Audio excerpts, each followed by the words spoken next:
So before the 21 days, I was someone that was very angry, very empty, and very bitter. Spiritually speaking, it was like I was weaving in and out. It's like my body was there in the church, but it's like my mind was outside.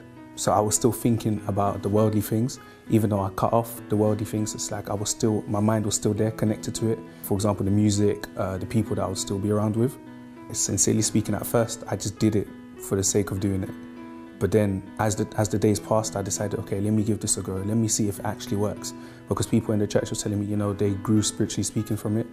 So then I was like, okay, let me take part and take this seriously. So then when I did take it seriously, I saw a massive change in my spiritual life. Personally speaking, I think it was really important because it's like, even though I was in the church, it's like I still wasn't filled. So I really wanted to know who God was as well. So for me to take part and to receive the Holy Spirit, it was a radical decision that I had to make. So it was mainly because of my salvation, most importantly, and also, you know, to be filled, to not be empty anymore.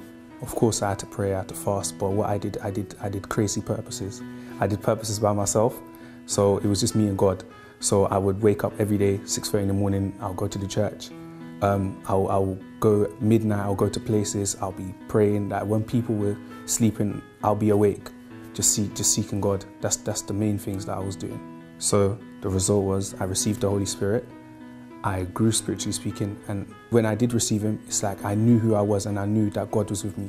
So today, I'm very happy, I'm very confident. All the anger, the bitterness that I had, it's not there anymore. And the worldly attachments that I had as well to the world, they're not there anymore either. So today I know who I am, I'm fulfilled, and I know where I want to go with my life.